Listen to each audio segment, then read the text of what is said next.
Hello friends, welcome to channel Reza Blade. I'm your friendly neighborhood Reza.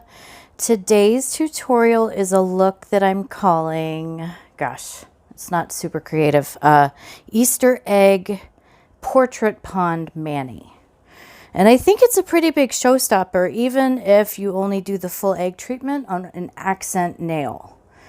There is a pond element, as I did mention, and then we have these fun little characters in one option of the mani, and then you don't really need the characters in another option mani. I thought I'd show you all sorts of options so that it's not really dependent on you having a certain plate or product, but you know, something you can do. Everybody can do, I hope. I'm not going to do my whole intro. You know my channel or you don't. If you're new here, welcome. I think you'll like my channel if you like nail art stamping and stuff like that.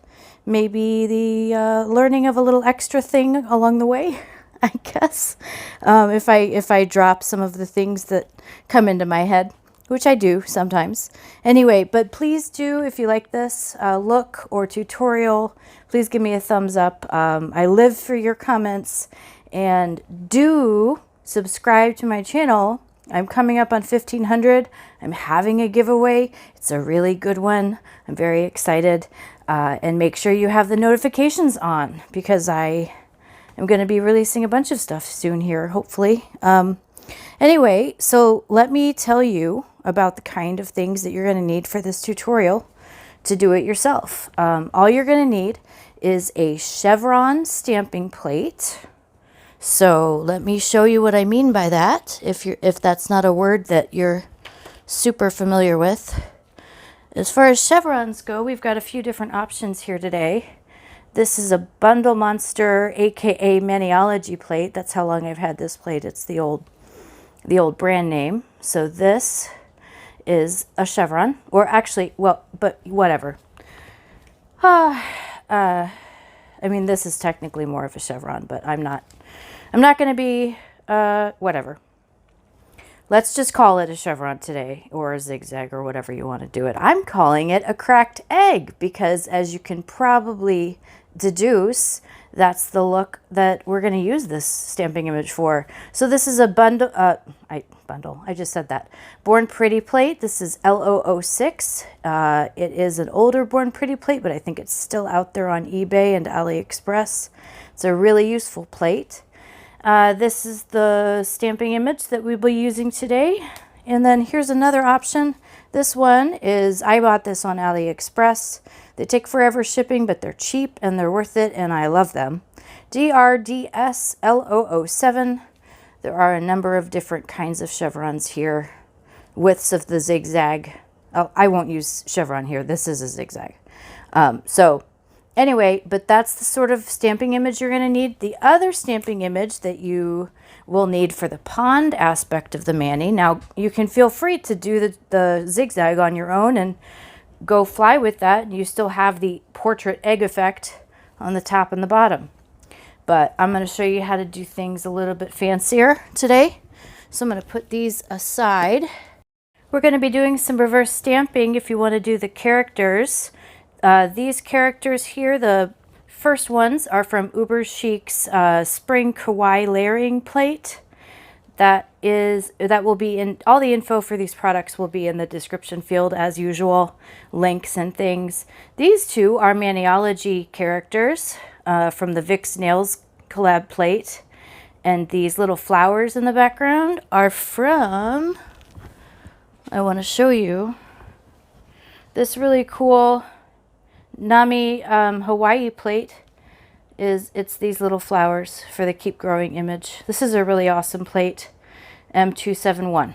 Okay, so that's what I used there. I'm dropping things already. This is really just par for the course with me. I have these things planned and I'm like, oh, just going to be a simple tutorial, and then I think, oh, well, maybe I can show you how to do it this way. Maybe I can show you how to do it this way.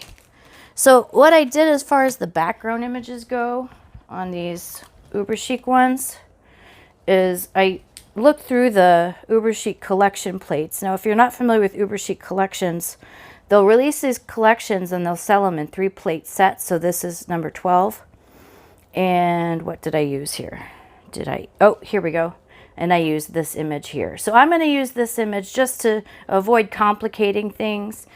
If you find something that's a fun little spring image, especially something that has tiny little flowers like this one, that's going to make a really good option for this design.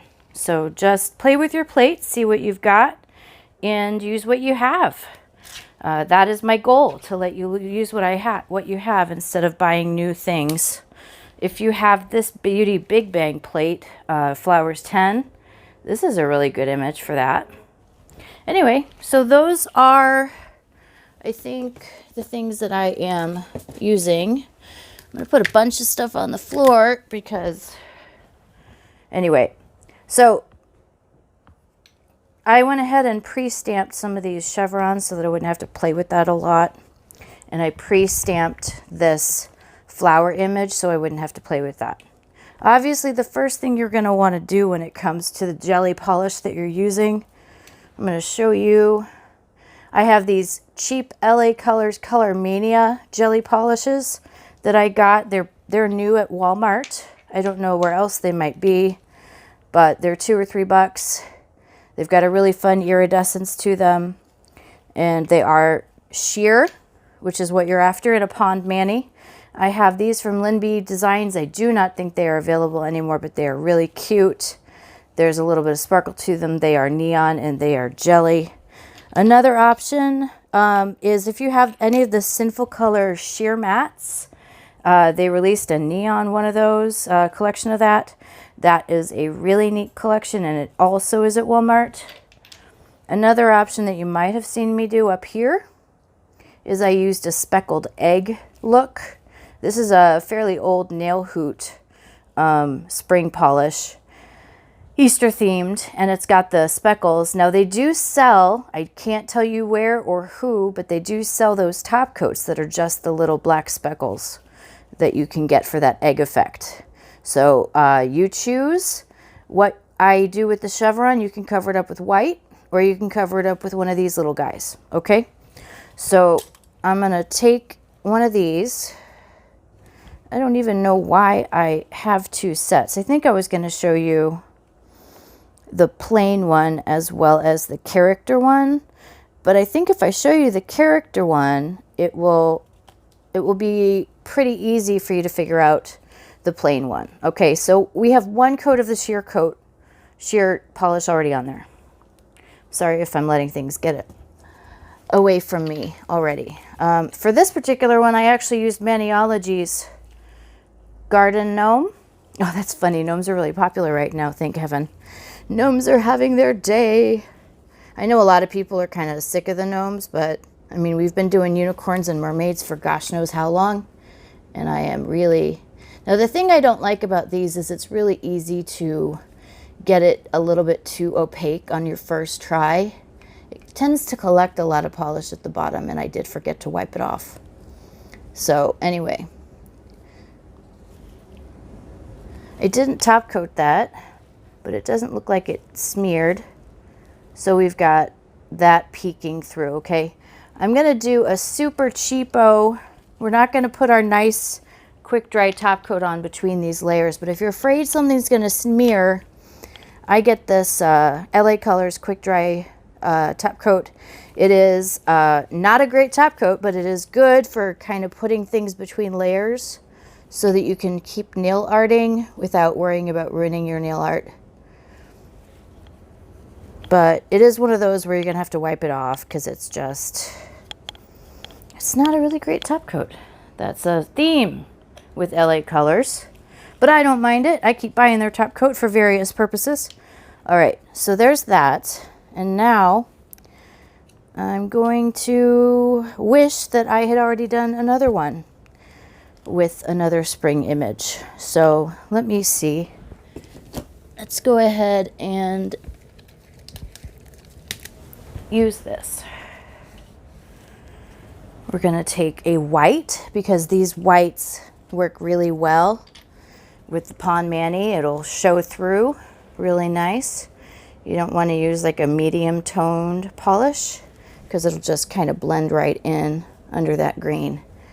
But the white will show up.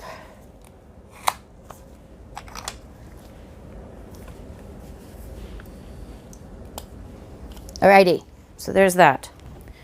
Now I'm going to put another layer of that pink on, or wish that I had it out. Oh, good, I do have it out. If you hear things fall to the floor, that's usually on purpose. All right, so we're going to put a layer of that on. You see, I really like the way that this lays the color down. It didn't overdo it. Just a really nice sheer coat for that pond effect, okay? We used to call it a jelly sandwich, but lately I think that's more referring specifically to the sheer glitter sheer kind of thing. And we're calling these, where we're layering stamping with sheer polish, pond manis, just to get our terminology right for this video. I'm not telling you what to say, but this is the terminology I'm using here, all right? Now I've got couple of ways to do this, okay? For this, for all of these, I started by putting the chevron on top because it tells me where I want to place my character, okay? I want that eggshell on top to go down first. With these guys, the ears were so important that I put the chevron on the bottom. I put the zigzag on the bottom, okay? So I'm going to go ahead and put it on top, but remember that if you need to, you can put it on the bottom first. Whichever one is going to get your placement where you want it. So I'm going to take some sticky base coat. I'm not even looking at my notes. I'm going to leave something out. If I do, it'll be, you know, little text that pops up and says what I left out.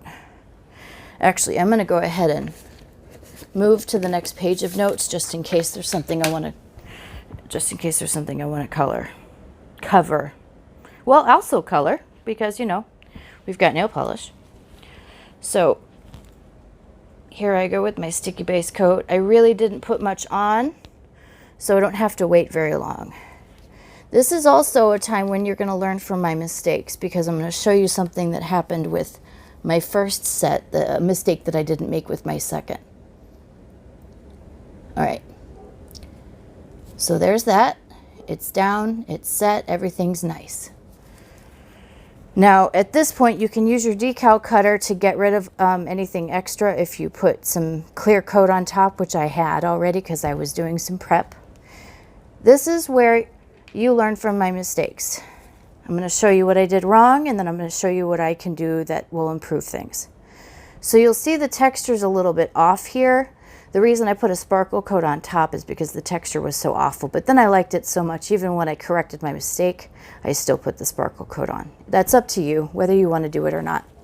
I used stamping polish to cover the rest of this in. It's a big mistake. I knew it was wrong.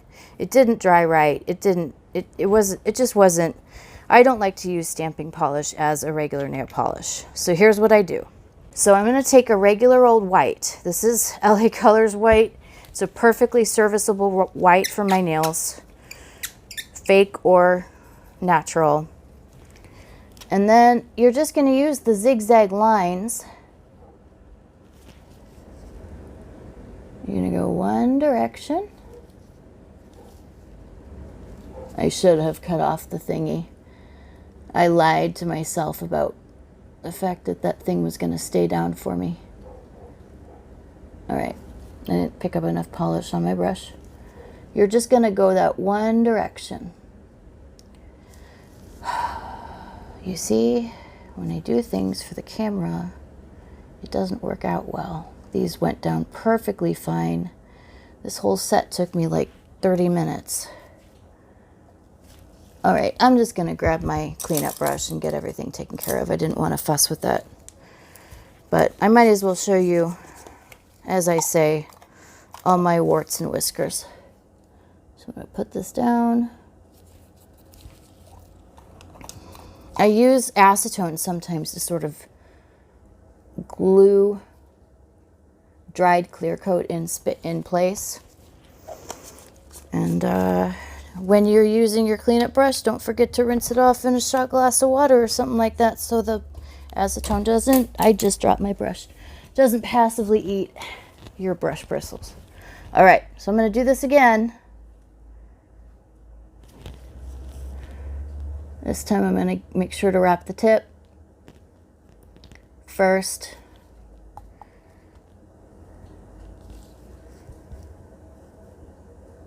I also wonder if the polish is behaving poorly because the lights are pretty hot. I mean, I'm already sweating. Anyway, I'll fix that eventually. It won't act that way for you because you're not on camera when you're doing your mani.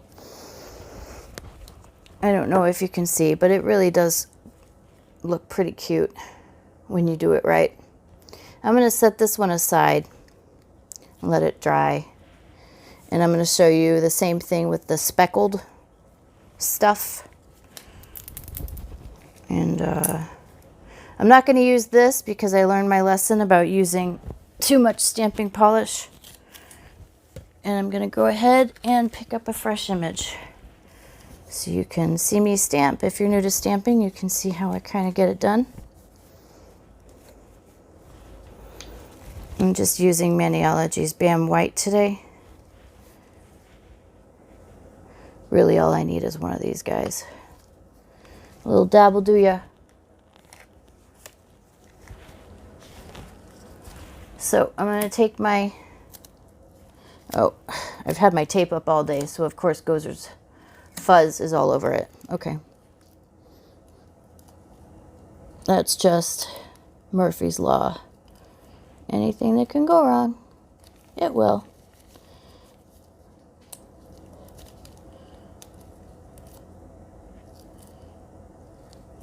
There you go.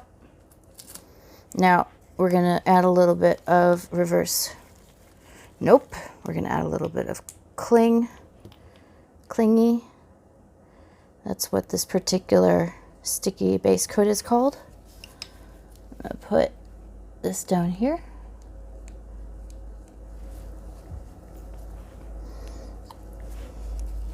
Wait a few seconds for it to make sure it's tacky and not just sloppy.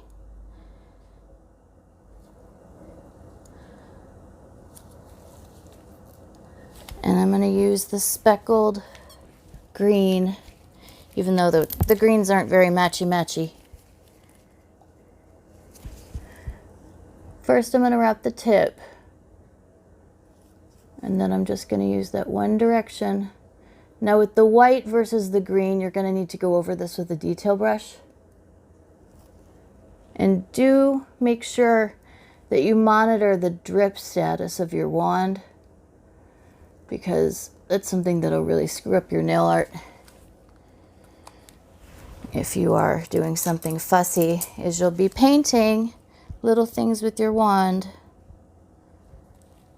and then all of a sudden the drop will drip on your perfectly awesome nail art. All right, so what I'm doing here is I'm going in with the detail brush. Normally I do this after these dried because you have a little bit of convenience when you're working on a press-on instead of your natural nail.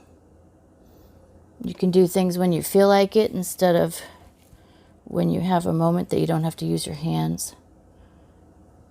Or when I say a moment, what I mean is an hour. All right, so there's that. And that's how it'll look with the speckle. This probably isn't the tutorial for me to teach you how to do reverse stamping, but I will start and then I'll finish it up and then I'll come back in. So my rabbit, my bunny, is going to be white, and this mermaid detail brush is going to be fine. It's not a fine detail brush, but it's going to be adequate. Because this bunny's going to be white. Fun fact, the Easter bunnies that, at least as we do them in the US, the first time we were talking about Easter bunnies laying bright colored eggs was when Germans came and settled into Pennsylvania in the 17th century. That's how we get the term Pennsylvania Dutch. I think it was the 17th, maybe it was the 18th century. Anyway, so they had an egg-laying hare named Osterhase. That's my very, very bad German pronunciation. And it gave colorful eggs to gifts as to children as gifts.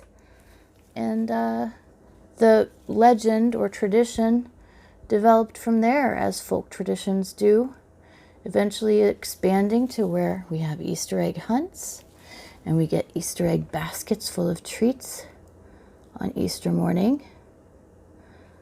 My family's Easter bunny was always very, very nice and made sure to give us some socks along with our candy.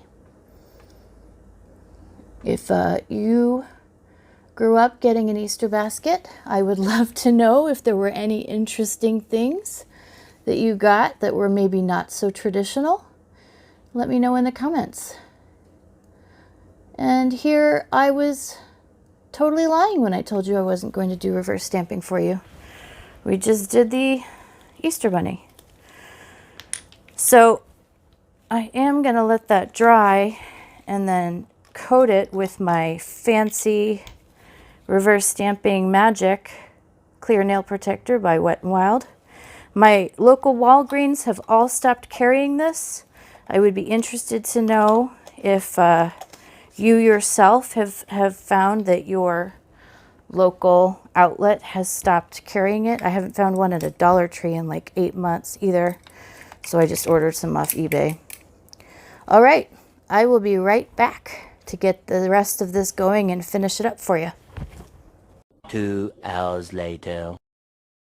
Alrighty, we're back and we have a new layout because I realized that as I was telling you that most of them, if you use the characters, you'll want to place the eggshell on top first. I put it on the bloody bottom. So I did one where I correctly put it on top. You really just want to put it on the edge there. So if you can see, I have done that correctly. And now I can show you how this is done. We've got our little bunny. I did some fact checking on my off-the-cuff comments about the Pennsylvania Dutch. And the reason we call them Pennsylvania Dutch is because of the mispronunciation of Deutsch, which is German. Just in case you think I'm lying. Anyway, but that was the 1700s, not the 17th century. So I put a bunch of sticky base coat on, which is a kind of a big no-no because it takes a little bit for it to kind of dry up. Which, you know, whatever, I was talking at you. Anyway, for these ones where I don't use the characters, I did choose some images with the bunnies and things. I wanted to show you my brainstorming sheet. I know I showed it in one of my last videos, but I want to show it to you again while we're waiting for that to dry, so that you can see all the variety of images that inspired me. It's upside down. Anyway, there's a whole bunch of stuff. A lot of it has bunnies in it. Here's some chickens. More bunnies. All right, that should be ready.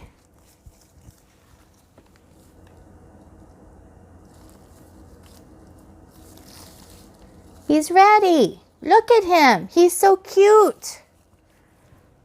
I likes him. I will make him my friend.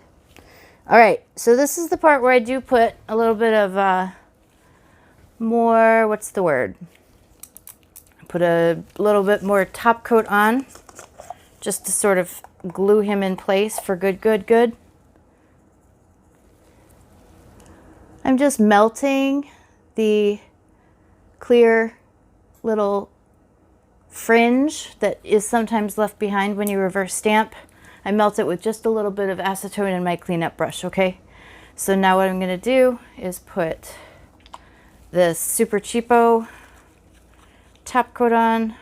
The reason I'm not using Seche Vite or my NeVerMind Polish Quick Dry Top Coat is that I don't want it to get any thicker, if you get my drift.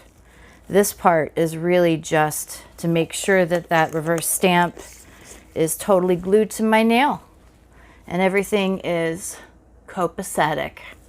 All right, the next part is where we're gonna be done almost. We're gonna go ahead, I'm gonna see if I can use this to, the part here we do, I keep saying the part like it's gonna mean anything. We want these to match up as though my angle's off here, as though it's from one egg, if you get my drift, okay? It's not, the angle's not right. Anyway, you'll see when I get it done. So I want the middle to be right here.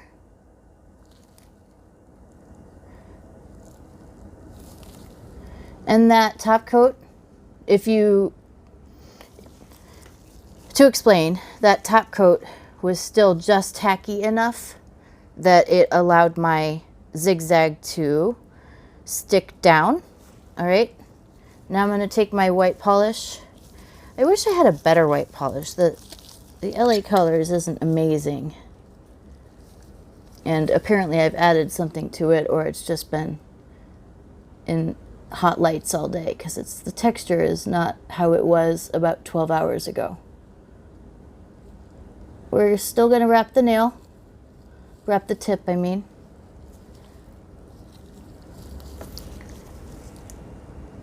And you see how the notches match so that it really is a portrait kind of a setting here. Once this dries, we're going to put our sparkle on. That is an optional step, but I really enjoyed it. I'm going to put my sparkle on the top because it is dry. One of the advantages of doing nail art on press-ons is that you can move the, oops, there's a gozer bit, is that you can move the nail and the nail stand that you have. I use command hooks because they are superior to anything else. All right. Now that white isn't going to be dry enough for me to put the sparkle on, but hopefully you can see the sparkle. And once I am done letting that dry, I'm going to sparkle that using the same application technique where I go meet the edge of the zigzag with my brush.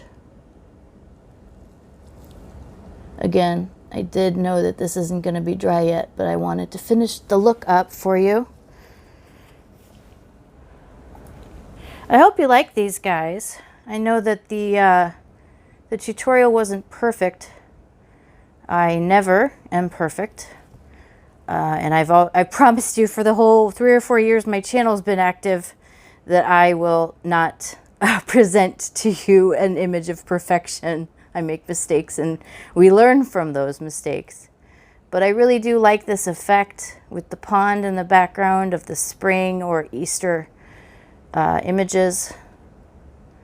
And then the egg forms a portrait, kind of a frame. And you can do that on 1 nail. You can do that on 2 nails. You can do it on 5 nails. It doesn't matter. 10 nails. I think it's too fussy to do on 10 nails personally, but if you're just sitting watching a movie doing a set of press-ons, well then go for it, because that's what I did. Or you can choose to go the speckled route, which I think looks really adorable as well. So do let me know what you think. Keep an eye out for my videos. There are more things coming. I'm working on the Mani by Me next. It's a weather themed Mani by Me for April, but I think you will not be surprised that I will find some non-weather related nail art to do with those images. I always like to find new and different ways to use the images. I'm putting a top coat on finally, just to show you how we're gonna leave this guy. I am excited to hear what you think about it. And give me a thumbs up, give me a comment, subscribe, do what you want. But do some nails. And have a razorific day. See you later, everybody.